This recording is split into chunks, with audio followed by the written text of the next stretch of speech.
What I would like you to do is to imagine that woman who will become our first female president.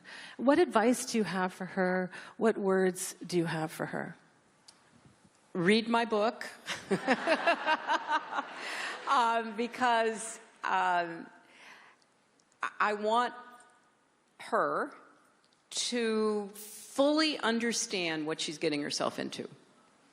Because it is unlike any experience she has ever had before. She might be a governor, she might be a senator, she might be a writer. A writer, yes. She might be a business executive, who knows what she might be. But our system in our country is the most difficult political environment in the world of any democracy to elect a leader. Why do I say that? If you look at a lot of the women who become heads of government in the UK, Chancellor Merkel in Germany, Golda Meir, Indira Gandhi, Benazir Bhutto, if you look at the names that we know well over the course of the last 50, 60 years, they often arise from a parliamentary system. And in a parliamentary system, you run in a small constituency where people actually know you, where they can evaluate you because maybe they'll see you at the grocery store or they've come to one of your events or your children are in school together, whatever it might be. And then you are selected by your peers to be their leader. So again, your colleagues who are in your party in a parliament, they see, oh, you know, Cheryl, she's a great worker. She knows how to get things done. And you move up the scale. In our system, you start from scratch. It doesn't matter who you are, where you come from, how qualified you are. It doesn't matter. You can stand up and say, I'm going to run for president.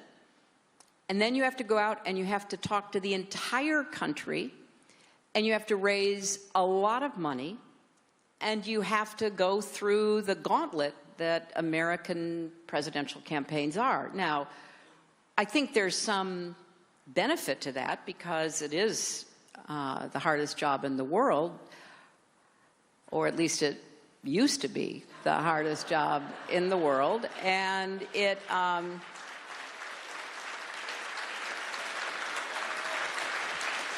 and you have to be prepared for what it means to be literally brutalized.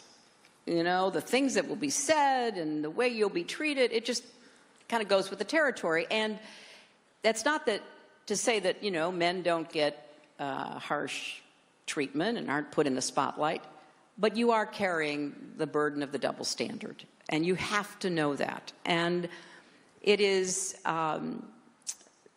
in my book, I take on the issues of sexism and misogyny and talk about it because we need to pull it out and put it in the bright light. And it may be uncomfortable for some people to read how I experienced it, what I believe about it, but I think that's a conversation we need to have.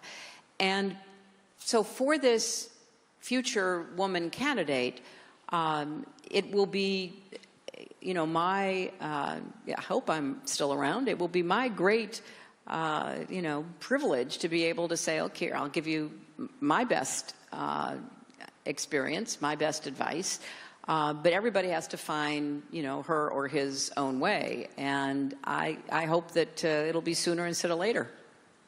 And that she'll be progressive. Yeah.